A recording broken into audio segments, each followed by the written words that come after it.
Ranveer Gupta, chairman, Sudha Rastogi college of dental science and research Faridabad, NC medical college Panipat.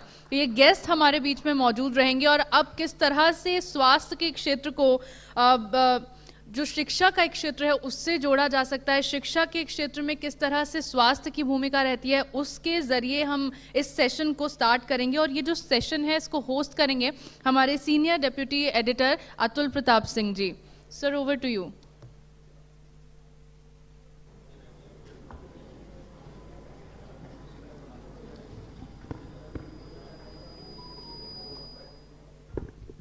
शुक्रिया अंशिका।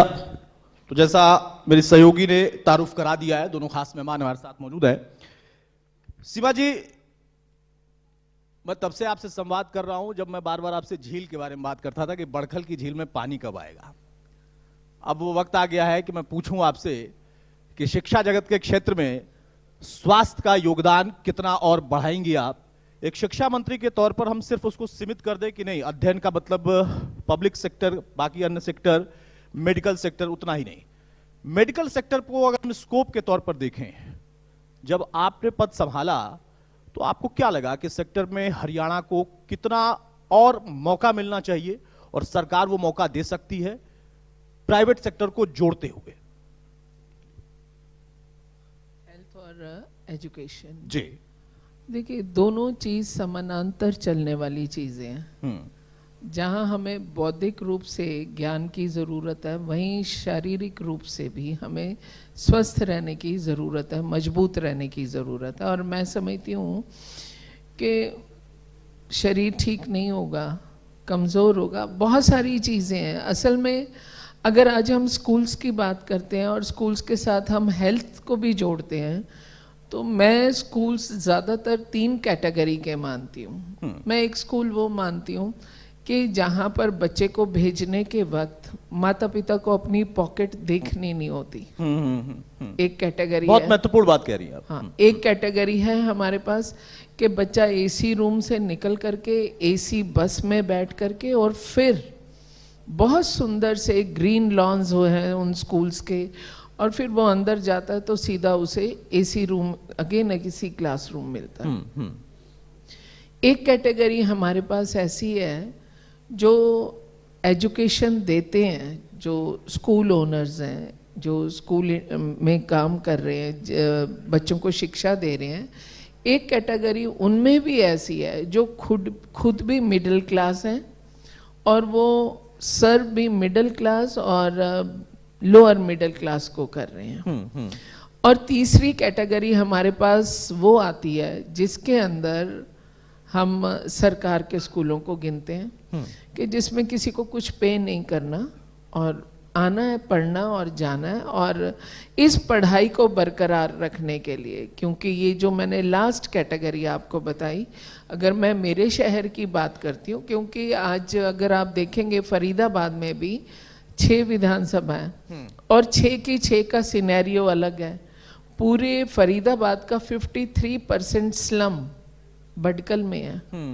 भिंडी बाजार बॉम्बे के बाद में बडकल की नेहरू कॉलोनी का नाम आता है, 200 एकड़ में बसी हुई है। तो आप ये सोचिए कि हर प्रकार का पॉकेट का आदमी रह रहा है। और इन्हीं 3 कैटेगरीज के मुताबिक बच्चों की हेल्थ भी चलती है।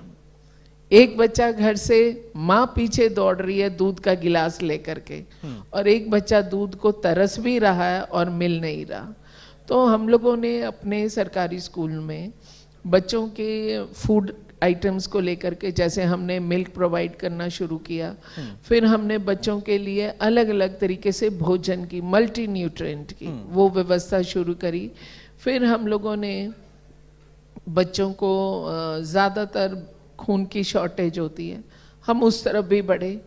और इस तरीके से एक तंदुरुस्त शरीर में तंदुरुस्त दिमाग होता है, इस भावना को लेकर के सरकार ने बहुत सारे कदम उठाए। चलिए, अच्छी बात है कि सरकार ने कदम उठाया और एक मंत्री होने के नाते आप उस जिम्मेदारी को निभा रही हैं।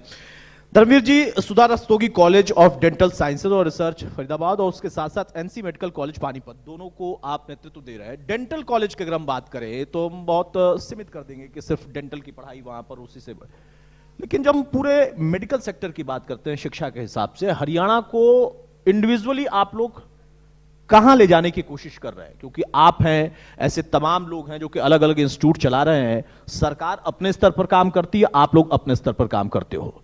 तालमेल बिठाकर बढ़ पा रहे हैं या इंडिविजुअल ही जाना पड़ रहा है?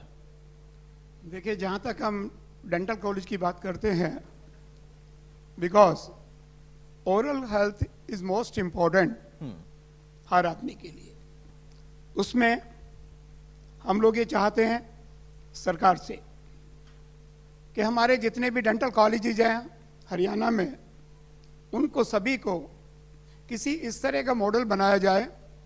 हमारा जो इंफ्रास्ट्रक्चर है, हमारे सीनियर डॉक्टर्स हैं, हमारे पीजीज हैं, उनकी सेवाओं को हम गांव में यूज करें।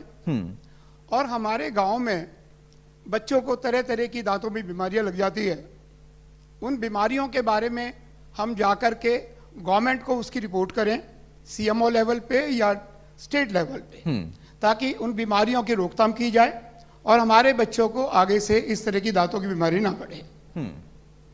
तो एक तो हमारा ये है। सेकेंडली, हम ये चाहते हैं कि तम्बाकू, आज की डेट में तम्बाकू या तम्बाकू का प्रोडक्ट जो है वो दांतों के लिए बड़ा हानिकारक है। उसके लिए हम ये चाहते हैं, गवर्नमेंट ऑफ इंडिया ने हिंदुस्तान के सभी डेंटल कॉलेजों में इस तरह के सेंटर बनाए गए हैं, जो हमारे यहाँ फरीदाबाद में या पूरे स्टेट में हर डेंटल कॉलेज में है। लेकिन लोगों को अवेयरनेस नहीं है।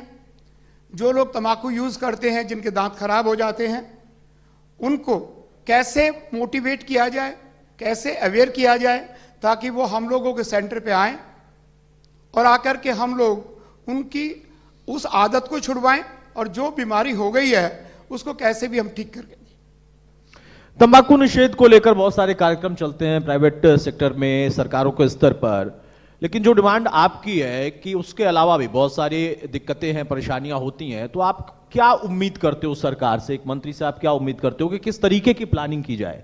क्योंकि जैसा अभी सीमा जी ने एक उदाहरण दिया कि भिंडी बाजार के बाद यहाँ पर फरीदाबाद का वो इलाका ही नैनो का बहुत चर्चित रहता है, उस दायरे में आते हुए और फिर उस दायरे को आगे बढ़ाते हुए, यानी बिल्कुल जमीनी स्तर पर वो लोग जिनसे आपको शायद हर दिन मुखातिब होना अच्छा भी ना लगे, ये व्यवहारिक बात मैं कह रहा हूं, बुरी लग सकती है बहुत लोगों को, लेकिन उन तक वो सुविधाएं पहुंचाने के लिए क्या उम्मीद करते हैं कि आपको सरकार का क्या सहयोग मिले? देखिए, सरकार का हमें सहयोग ये चाहिए कि सरकार अपने लेवल पे भी, डिस्ट्रिक्ट लेवल पे जो हमारे हॉस्पिटल्स हैं, वहां से भी इनकी सीएससी पीएससीज हैं, जिनसे पूरा हमारा डिस्ट्रिक्ट कवर किया जाता है, जहां पे डॉक्टर्स एम्प्लॉयड हैं, वो भी सीएससी पीएससी जिनमें जो स्टाफ्स हैं, वो भी जो नेबरिंग गांव हैं, वहां उन लोगों को अवेयर करें कि हमारे यहाँ इस तरह का सेंटर है कॉलेज में, और आप यहाँ जाइए और जाकर के आप अपनी बीमारी का इलाज कराइए, ताकि हम लोगों आगे से तम्बाकू यूज ना करें। उसके क्या रिएक्शन है, क्या हमारे शरीर पे प्रभाव पड़ेगा, वो भी हम उनको जो है समझा करके, ताकि उसको रोका जा सके। सीमा जी, जब हम इस पूरे कॉन्क्लेव का प्लान कर रहे थे तो 1 तारीख को हमने आईटीबी ग्रुप ने छत्तीसगढ़ में, रायपुर में किया, 4 तारीख को हमने भोपाल में किया, देहरादून में किया, आज हम फरीदाबाद में कर रहे हैं, और हमने डॉक्टर्स डे को डॉक्टर्स वीक में तब्दील कर दिया। सरकारें भी कई बार इस तरह की योजनाएं बनाती हैं। जो मेरा पहला आपसे सवाल था, आपने कहा कि हमने शिक्षा के क्षेत्र में स्वास्थ्य का कैसे ख्याल रखना है और उस हर तबके का ख्याल रखना है। सरकारी स्कूल में खासतौर से वो तबका जिसका आपने जिक्र किया, उनको ज्यादा मदद मिलनी चाहिए, वो हकदार है। लेकिन अब उस दायरे को हम आगे बढ़ाकर चलें कि शिक्षा में मेडिकल की पढ़ाई, वहां पर आप लोगों की प्लानिंग क्या है? बड़े लेवल पर, छोटे लेवल पर, अवेयरनेस के हिसाब से और उनकी नॉलेज के हिसाब से, ताकि उनके इन्वॉल्वमेंट बढ़े उसमें।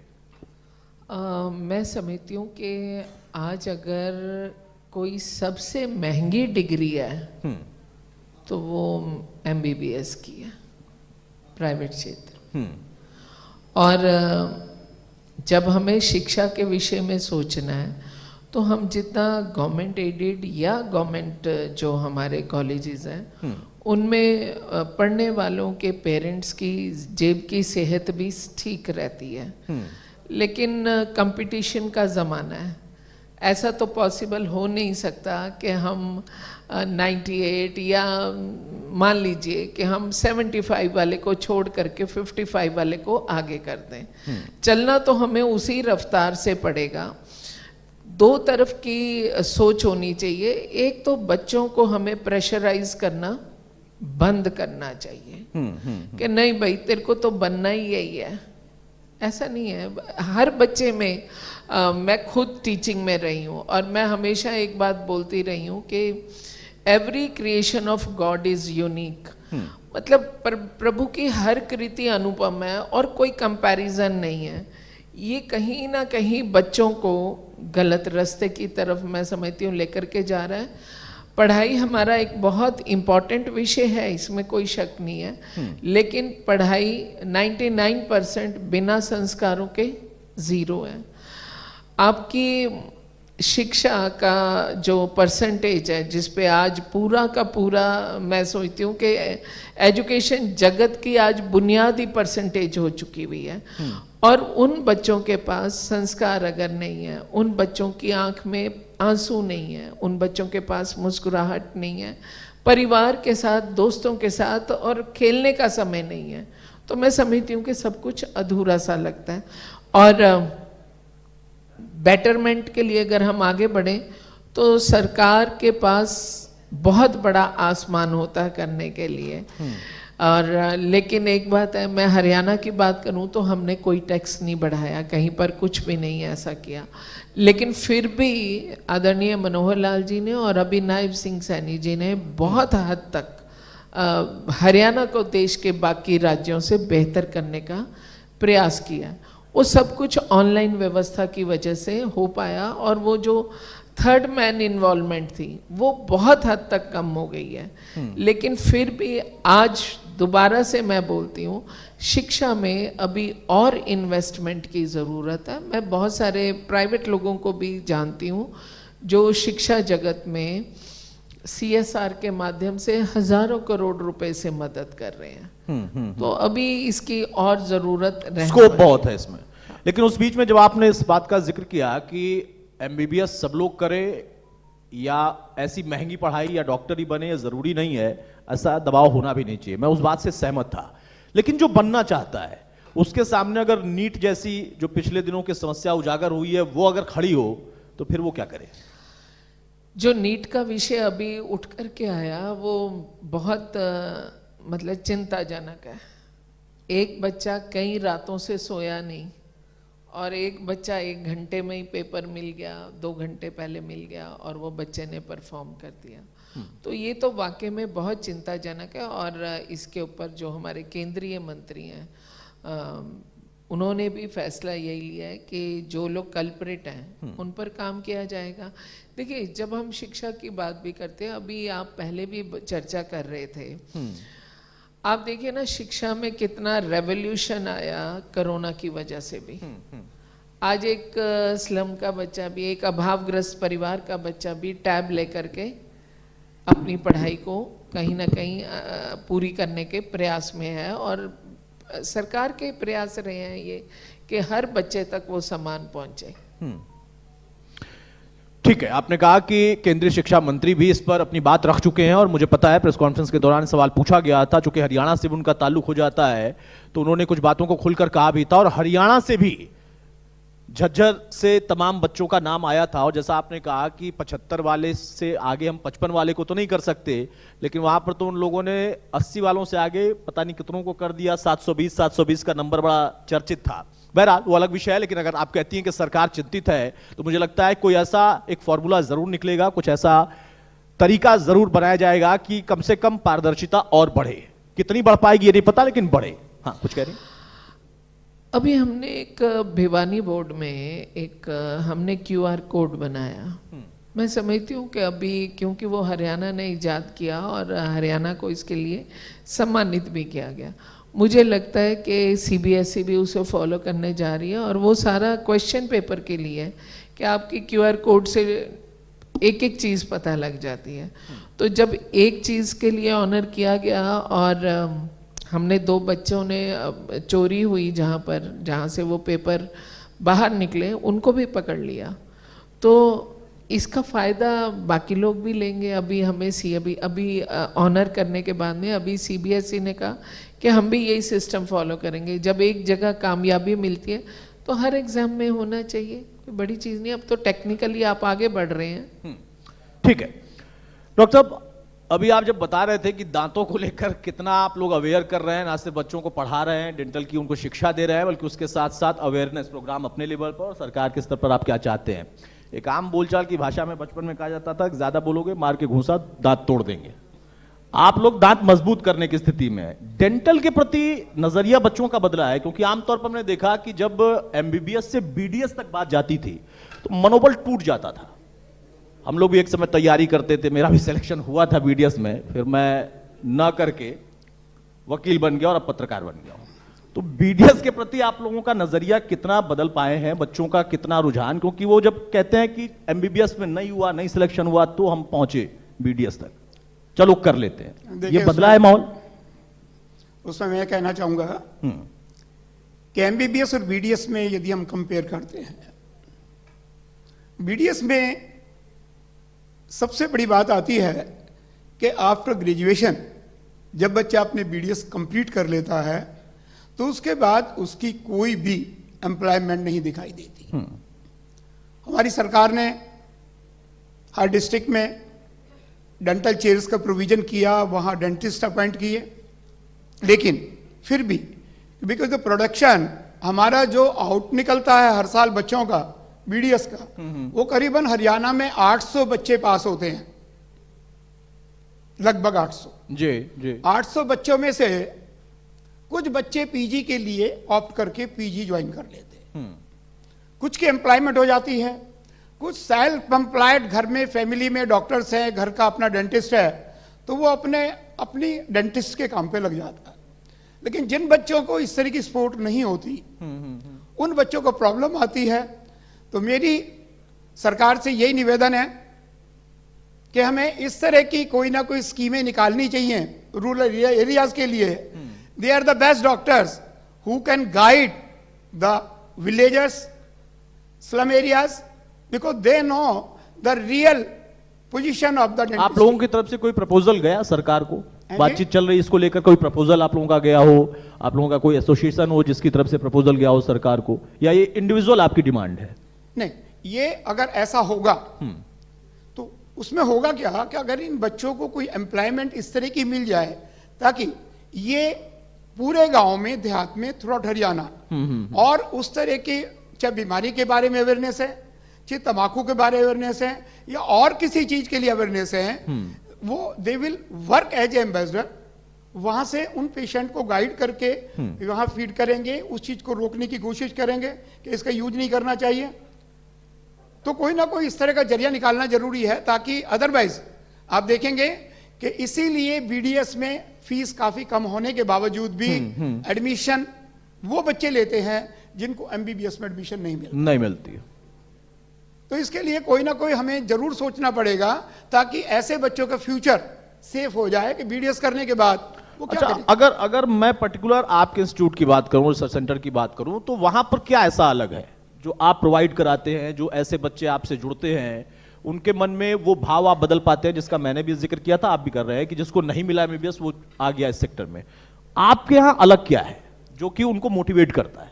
देखिए, हमारा मोटिवेशन का एक ही पार्ट है, हम लोग चाहते हैं कि जो बच्चे BDS पास आउट कर जाते हैं या तो वो हॉस्पिटल मैनेजमेंट में चले जाएं, कोशिश करते हैं, उनको समझाते हैं, बिकॉज हमारे बहुत से ऐसे BDS डॉक्टर्स हैं जो बड़े बड़े कारपोरेट हॉस्पिटल में वो इस लाइन में काम कर रहे हैं। तो या तो BDS करने के बाद बच्चा हॉस्पिटल मैनेजमेंट का कोर्स ज्वाइन कर ले, so that he can be employed anywhere. ठीक है सीमा जी, आखिरी सवाल ही आपसे। आपने कई पहलुओं पर बताया कि सरकार के क्या प्रयास हैं आपके स्तर पर, केंद्र स्तर पर, और जो अभी एक नीट को लेकर समस्या थी उसको लोग आप गंभीरता से आप लोग देख रहे हैं। ये सारी चीजें मुझे लगता है कि साल दर साल चर्चा में तो जरूर आती हैं, और कई साल से मैं ही आपसे चर्चा कर रहा हूं, तब आप इस पद पर रही थी, लेकिन हम इन मुद्दों पर बात करते थे क्योंकि आप सामाजिक जीवन में हैं, आप राजनीतिक जीवन में, सारे पहलुओं को आप समझती हैं और उस पर आपको बोलना भी पड़ता है, समझाना भी पड़ता है और सुनना भी पड़ता है। इस वक्त अगर हम डॉक्टर्स वीक में बैठकर चर्चा कर रहे हैं तो मैं अगर अगले साल फिर से इस पर चर्चा करने आऊं यहां या कहीं और, हम कितना आगे अपने आप को पाएंगे कि डॉक्टरों के लिए, क्योंकि उनकी भी बहुत सारी समस्याएं, सरकारी डॉक्टरों की बहुत सारी समस्याएं, सरकारी डॉक्टरों के लिए ग्रामीण अंचल में जाना, वहां की सुविधाओं को पाना और ना मिलने के बाद उनका मन टूट जाना, यह सबसे बड़ी समस्या है। मैं सबसे पहले तो एक बात मानती हूँ और मैं समझती हूँ कि हमारे दो काम ऐसे हैं जिसके अंदर हमें रुतबा भगवान से कम नहीं मानती। मैं शिक्षक को भी गुरु का दर्जा है और मैं हमेशा कहती हूँ कभी मत बोलो कि सैलरी ले रहे हैं, बोलो मानदेय है। जब आप शब्द बदलते हैं तो आपकी भावना बदल जाती है। और इसी प्रकार डॉक्टर्स का रुतबा जो है, अगर धरती पे कोई चलता फिरता भगवान है तो वो डॉक्टर्स को माना गया है। और डॉक्टर्स को मैं आपके इस मंच के द्वारा मैं बहुत धन्यवाद, आभार भी व्यक्त करती हूँ, खास तौर से उन सभी का जो सरकार के माध्यम से गांव में जाते हैं। उन लोगों का ऐसा नहीं है कि देखिए, जब लोग सरकार के माध्यम से जाते हैं तब तो इनकी मजबूरी बोल सकते हैं कि भाई इनको जाना ही है, बाध्यता है, बाध्यता है कि जाना ही जाना है। हाँ। और मैं बहुत सारे ऐसे लोगों को जानती हूँ जो विदेशों से पढ़ करके आए और आज उन्होंने अपना सब कुछ बेच बाच के भारत के गांव में जाके छोटे छोटे हॉस्पिटल, क्लिनिक, जो उनका सरमाया था वो स्पेशली उन्होंने अपने आप को डेडिकेट कर दिया। तो ये दोनों लोग वंदनीय हैं हमारे लिए। लेकिन जो आपने कहा कि हालत सुधरनी चाहिए, देखिए आप कभी भी अपने आप को बेस्ट नहीं बोल सकते क्योंकि सुधार की गुंजाइश तो हमेशा ही रहती है। आपने अभी एक मैं सुन रही थी कि अभी बात हो रही थी कि 100 साल में एक बार महामारी आती है। पहले भी होता था और पहले दादी नानी से हम बहुत कुछ सुनते थे, लेकिन आज जो महामारी है वो मैन मेड हो गई है। दोनों में फर्क है, प्राकृतिक और कृत्रिम दोनों में अंतर। अब कृत्रिम ज्यादा है, प्राकृतिक नहीं है इतनी। और एक आप वो छोड़ दें वायरस और पूरे का पूरा विश्व जो है उसकी गिरफ्त में आ जाए, तो मैं इसको महामारी नहीं, ये तो मैन मेड चीजें हैं। और इन सब चीजों के लिए जैसे मैंने आपको कहा कि हम अपने आप को बेस्ट बोल नहीं सकते मेडिकल लाइन में भी, क्योंकि हर रोज नई चीजें इजाद हो रही हैं, हर रोज नई तरक्की हो रही है। आप ये देख लीजिए ना कि कोरोना अपने आप में इसका उदाहरण है कि सांस हम लगातार लेते हैं लेकिन हमें पता भी नहीं लगता कि हम सांस ले रहे हैं, एहसास नहीं होता। लेकिन कोरोना ने एक एक सांस का एहसास कराया, उन सभी पेड़ों का एहसास कराया कि किस पेड़ की जरूरत है। प्लांटेशन ड्राइव्स, ऑक्सी-1, ये सारा कुछ लगना शुरू हुए। तो जिसे हम बोलते हैं पूर्णतया की तरफ जाना, वो मुझे लगता नहीं है कि कभी भी सृष्टि में संभव हो पाएगा।